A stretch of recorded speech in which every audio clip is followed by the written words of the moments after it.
তাহলে ওকে বলো আমায় হত্যা করতে। তো আপনাকে আগেই বলেছিলাম, যুদ্ধটা যদি এড়াতে হয় তাহলে অরঙ্গজেবকে বাদশা বানান। কিন্তু আপনি এবং দারা আমার কোনো কথারই গুরুত্ব দেননি। এত রক্তপাতের পর অরঙ্গজেবকে আপনি মেনে নেন, তাহলে তাহলে দারার কি হবে? দারাকে এখন আর কেউ বাঁচাতে পারবে না। সে হিন্দুস্তানের যেখানেই লুকিয়ে থাক না কেন, অরঙ্গজেব তাকে ঠিক খুঁজে বার করবে আর হত্যা করবে। দারাকে হত্যা করবে কেন? আমি যখন নিজে অরঙ্গজেবের হাতে প্রাণ দিতে প্রস্তুত, তখন দারাকে হত্যা করবে কেন? সম্রাট তো দারা নয়, সম্রাট তো আমি। কিন্তু দারা তো সম্রাট হতে চেয়েছিল জাহাপনা। তার চেয়ে বড় কথা, দারার প্রতি ওর প্রতিহিংসা স্পৃহা আপনি আপনার স্বপ্নেও আনতে পারবেন না। দারাকে ও কোনোদিন ক্ষমা করবে না। যদি করে তাহলে অরঙ্গজেব থাকবে না জাহাপনা।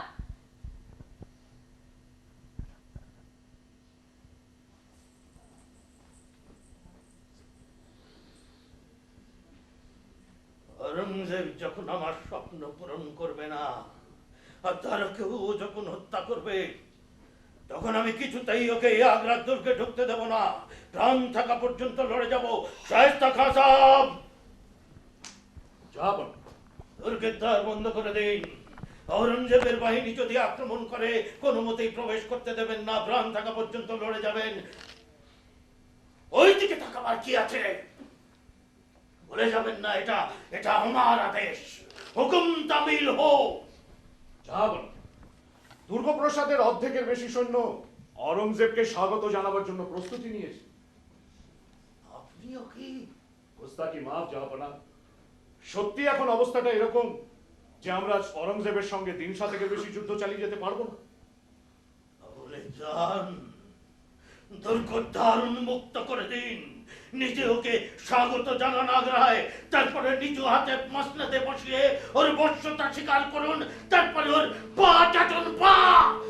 অকৃতজ্ঞ বেঈমানের দল, এই হিন্দুস্তানে এমন কিছু রাখবেন না যা আমাকে স্মরণ করতে পারে। লাল কিলা ভেঙে উড়িয়ে দিন, তাজমহল টুকরো টুকরো করে দিন, কামান জেগে ময়ূর সিংহাসন কুড়িয়ে ফেলুন। তারপর জগন্নাথ রামদাসের লালকান্দের মতো গায়কদের গলায় গরম সিটা জ্বালা দিন। সব শায়েরি ছেড়ে ছেড়ে ছেড়ে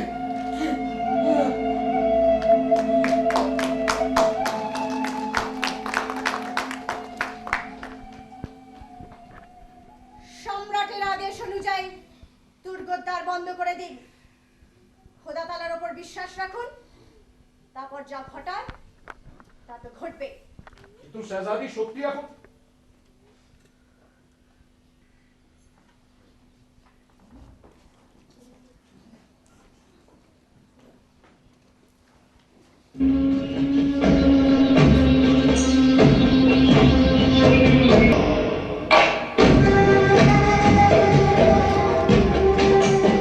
তুমি আমাকে বলো তোমার কে? আমি কেবল শেনশার আদেশ পালন করছি মাত্র। রোজা আমার সামনে থেকে। ওর উপর বীরত্ব ফলাচ্ছ কেন? ও যা বলেছে তা সত্যি। সম্রাটকে আমার সঙ্গে দেখা করতে চান না? না, মানুষ যখন যুদ্ধক্ষেত্রে যায় তখনই সে বুঝতে পারে তার আসল শত্রুকে, আসল মিত্রকে। সম্রাট কি জানে আমি কিভাবে ঠকলাম?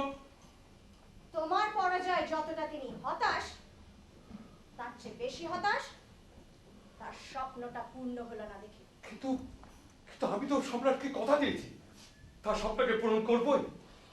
যুদ্ধটা কোনো শেষ হয়ে যায়নি, সমাজে শুরু। আর আমার এটা দৃঢ় বিশ্বাস যে অরঙ্গজেব বাস্তার দখল করার সঙ্গে সঙ্গে প্রজারা তার বিরুদ্ধে বিদ্রোহ ঘোষণা করবে। সম্রাটের মতো বাজে স্বপ্ন দেখা বন্ধ করো। তুমিও খোয়াব দেখছো? আমাকে একবার অন্তত শাহেনশাহের দান করতে দাও। না, তিনি তোমাকে দিল্লি চলে যেতে বলেছেন। ওখানে অনেক মানুষের সাহায্য পাবে। দিল্লি গিয়ে নতুন করে সৈন্যবাহিনী সাজিয়ে অরঙ্গজেবকে আবার আক্রমণ করো।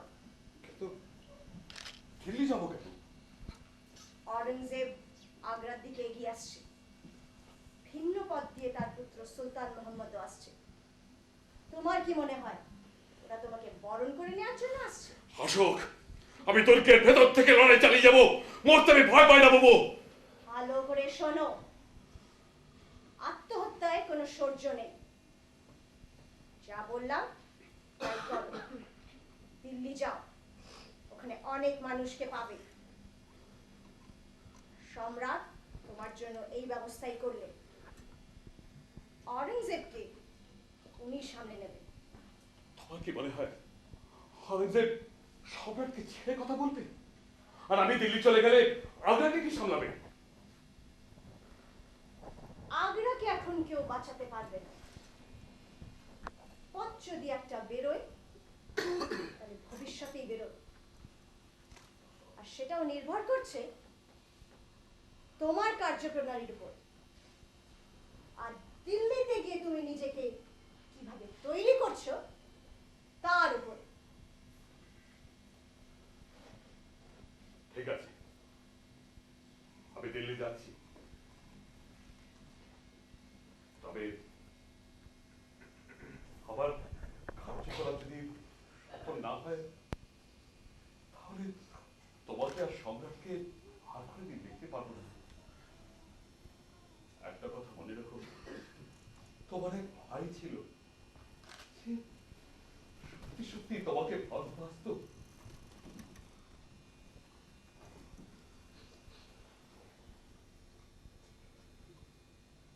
চলি।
मुबारक हो मुबारक हो मुबारक हो आगरार किला আপনার কদমों पे आगरार किलेदार जनाब शाइस्ता खान साहब আপনার বর্ষতা স্বীকার করার জন্য হাজির আরজি কবুল হোক জনাব কবুল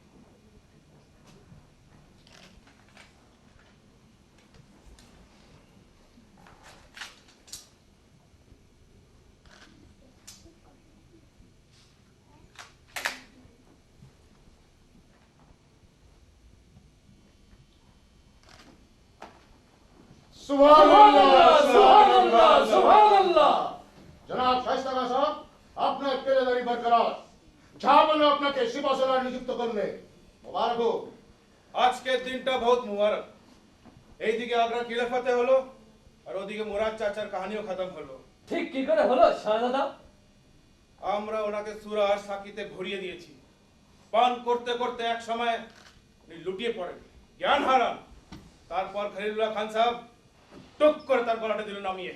ইনশাআল্লাহ মুরাদ বক্স যদি জাহাপনার সঙ্গে গদ্দারি আর দারা তাবেদারি না করতো তাহলে জিন্দগি ভর তাকে কতল করার মৌকা আমি পেতাম না। কিন্তু গদ্দারি তো আপনিও করেছেন খলিলুল্লাহ খান সাহেব। দারার সঙ্গে ছামুগড়ের যুদ্ধে আলবাত করেছি। জাহাপনা দারা যদি আমাকে দরবারে পয়সা ছুড়ে না মারতো, উফ, আমার খুন এখনো গরম হয়ে ওঠে। তাই দারাকে খুঁজে না পেয়ে জাহাপনা আমি মুরাদকে। কিন্তু মুরাদের অপরাধটা ঠিক কি ছিল? আলী কে বললো মুরাদের অপরাধটা ঠিক কি ছিল? জাহাপনা, এই প্রশ্ন করতে তোমার জিভে আটকালো না? তুমি লজ্জা পেলে না? একটা সাকি সর্বস্ব সুরাসক্ত লোককে তুমি হিন্দুস্তানের মসনদ দিতে চেয়েছিলে। জানা, শুধুমাত্র এই অভিযোগে একজনকে হত্যা করাটা কি হিন্দুস্তানের প্রজারা মেনে নেবে? প্রজাদের স্বার্থেই আমি মুরাদ বক্সকে কতল করেছি। ও যদি বাদশাহ হতো তাহলে আমার স্বাদের হিন্দুস্তান ভরে উঠতো শুঁড়িখানা আর গণিকানা। জানা, আপনার দৃষ্টিভঙ্গিতে কাজটা হয়তো আপনি ঠিকই করেছেন, কিন্তু আমরা ভাবছি প্রজারা ঘটনাটা কিভাবে নেবে। প্রজা প্রজা প্রজা কি জানে এই ভেড়ার পাল? জানে কিসে হবে মঙ্গল অমঙ্গল? একমাত্র ইসলাম ধর্মের ভিত্তিতে যদি হিন্দুস্তানে একটা শক্ত পোক্ত শাসন ব্যবস্থা কায়েম করা যায় তাহলে এই ভেড়ার পালেরা যোগ্য হয়ে উঠবে। গুস্তাখি মাফ জাহাপনা, আমার কিন্তু ঠিক এর উল্টোটাই মনে হয়। আপনি যদি প্রজাদের দুর্বলতাকে দিনের পর দিন প্রশ্রয় দিয়ে যান তাহলে এই শাসন কার্যের দায়িত্বটা অনেকটা কমে যায়। মির্জুল্লাহ, আমি কোনো ঢিলে ঢালা শাসন ব্যবস্থা কায়েম করার জন্য হিন্দুস্তানে আমার রক্ত ঝরাইনি। হিন্দুস্তানে আমার শাসন ব্যবস্থা হবে শক্ত পোক্ত আঁটুসাঁটু। পবিত্র কোরআনের প্রত্যেকটি অক্ষরকে আমি যথাযথভাবে হিন্দুস্তানে প্রতিষ্ঠা করব। তাই এই तमाम হিন্দুস্তানে প্রত্যেকটি শরীখানা আর গলিগালায় বন্ধ করবার ফরমান আমি এই মুহূর্তে জারি করলাম। নৃত্য হবে বন্ধ। প্রত্যেকটি গায়ক গায়িকা যারাই আছেন তাদেরকেও নিজের অন্যের সংস্থান নিজেকেই করে নিতে হবে। শিল্পের নামে নারী দেহ আজ থেকে বন্ধ। প্রত্যেকটি নোটিশ শাদী করাবো আমি আমার সৈনিকদের সাথে, তাদের গৃহস্থ করে দেব। আমি এমন কোনো কিছুর অস্তিত্ব হিন্দুস্তানে রাখবো না যাতে আমার প্রজারা বিলাসী আর আয়েশি হয়ে ওঠে। গুস্তাখি মাফ করবেন জাহাপনা, প্রজাদের ব্যক্তিগত পছন্দ অপছন্দের উপরে সম্রাটের কঠোর দৃষ্টি রাখাটা কি উচিত হবে? খলিলুল্লাহ খান, বছরের পর বছর আগ্রার এই চূড়ান্ত অসাম্যের মধ্যেও তুমি কিরকম উত্তাপহীন মসৃণ বিলাসী জীবন যাপন করে চলেছো। অবশ্যই বিলাসী জীবন যাপন করার প্রশিক্ষণটা তুমি পেয়েছো আমার আব্বুজানের কাছ থেকে। কিন্তু খলিলুল্লাহ খান, এবার তো তোমাকে আমার শিক্ষায় শিক্ষিত হতে হবে। আশা করি আমার কথাটা তুমি বুঝতে পারছো। আচ্ছা বলো তো, তোমার হারেমে এখন কতজন সুন্দরী আছেন? জবাব দাও। না মানে আমি খলিলুল্লাহ খান সহস্রের বেশি গুনতে জানেন। না না যাব না তো শোনো, কাল প্রত্যুষে এদের মধ্যে যাদের তুমি শাদী করেছো তাদের নিজের হাভেলিতে নিও আর অন্যদের ছেড়ে দেবে। মসনদ দখল করার পর তোমার প্রতি আমার এই প্রথম নির্দেশ।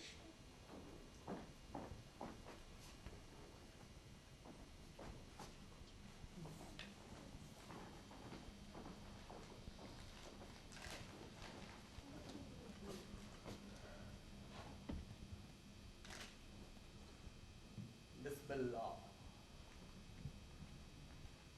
শাহেনশাহ আমাকে আমন্ত্রণ জানিয়েছে। উনি আমাকে বাদশাহ হিসেবে মেনে নিতে রাজি। মুবারক হোক, মুবারক হোক। তুমি কিছু বলবে রেজুল্লাহ? শাহেনশাহের এই প্রস্তাবটা আমি ঠিক ধরতে পারছি না জাহাপনা। তোমার কি মনে হয় এটা ষড়যন্ত্র? আমার ঠিক তেমনটাই মনে হয়।